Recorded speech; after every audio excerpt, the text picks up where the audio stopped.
সম্মানিত বন্ধুরা, এই ভুলগুলা কি আপনারা করেন?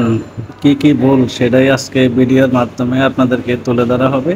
আশা করি আপনারা কথাগুলা মনের সহকারে শুনে যাবেন। প্রথমত হয়েছে, আমাদের প্রতি সপ্তাহে স্টার চ্যালেঞ্জগুলা দিয়ে থাকে।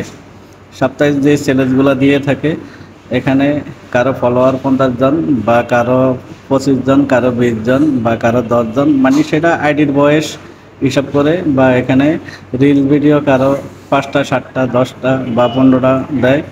অন্যগুলা 20টা 30টা বা 15টা এরকম দিয়ে থাকে। তো যাক, আমাদের এই চ্যালেঞ্জগুলা প্রতি সপ্তাহে সবারই পেজে আসে।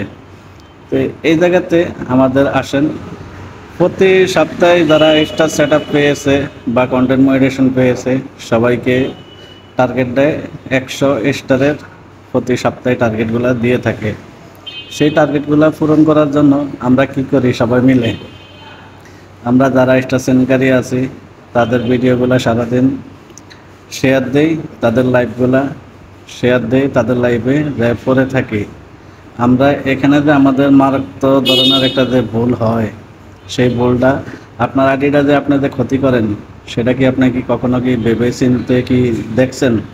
সেটা আপনি যদি চিন্তা করে দেখতেন তাহলে হয়তো আর আপনি এই ভুলগুলা করতেন না। তা আসুন আপনাদেরকে কি কি ভুল সেটাই আজকে ধরে দেই। দেখেন, আপনার আইডিতে আপনি দৈনিক 3 থেকে 4টা বা 5টা পোস্ট দেন, ভিডিও পিকচার মিলে সব মিলে।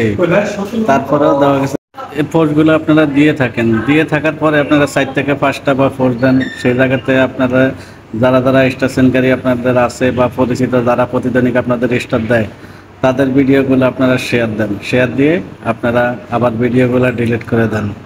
আসলে ডিলিট যে করেন, এটা যে আপনার পেজের ক্ষতি বা আপনার আইডি যে ড্যাম করে যায়, সেটা কি আপনি কখনো দেখছেন? আপনার ভিডিওতে আগে কি পরিমাণ ভিউ আসতো বা এখন কি পরিমাণ ভিউ আসে, সেটা কি আপনি কখনো লক্ষ্য করে দেখছেন? তো এই কাজগুলোর থেকে বিরত থাকেন। আপনি যে কটা ভিডিও শেয়ার দিবেন দেন, সমস্যা নেই, ওগুলো আপনার আইডিতে রেখে দেন। এগুলো আপনি কখনো ডিলিট করার চেষ্টা করবেন না। কিন্তু আপনার আইডিটা এভাবে আস্তে আস্তে ড্যাম হতে হতে আপনার ভিডিওতে ভিউ আসবে না, আপনার ভিডিওতে রিচ করবে না। আপনার দেওয়া গেছে 10,000 15,000 বা 20,000 ফলোয়ার আছে, থাকা সত্ত্বেও আপনার ভিডিওতে 100 150 200-র বেশি ভিউ আসে না। আপনাদের ফলোয়ারের কাছে ভিডিওগুলো যায় না। ওই যে ভুল একটাই, আপনি অন্যজনের ভিডিও শেয়ার দিয়ে বা লাইভ শেয়ার দিয়ে আপনি যে ডিলিট করে দেন, এটা ফেসবুক নজরদারি করে, নজরের কারণে তারা আপনার আইডিগুলা ব্ল্যাক লিস্টে ফেলে রাখে। তো এই ভুলগুলো আশা করি আপনারা সামনের দিকে করবেন না, যারা এই পর্যন্ত করছেন। আশা করি যদি ভিডিওটা আপনাদের শিক্ষামূলক কিছু থাকে, তাহলে ভিডিওটা শেয়ার দিয়ে সবাইকে দেখার সুযোগ করে দেবেন। ইনশাল্লাহ আমরা সামনের দিকে আরও ভালো কিছু আপনাদেরকে দেওয়ার চেষ্টা করবো। সবাই সে পর্যন্ত ভালো থাকবেন, সুস্থ থাকুন।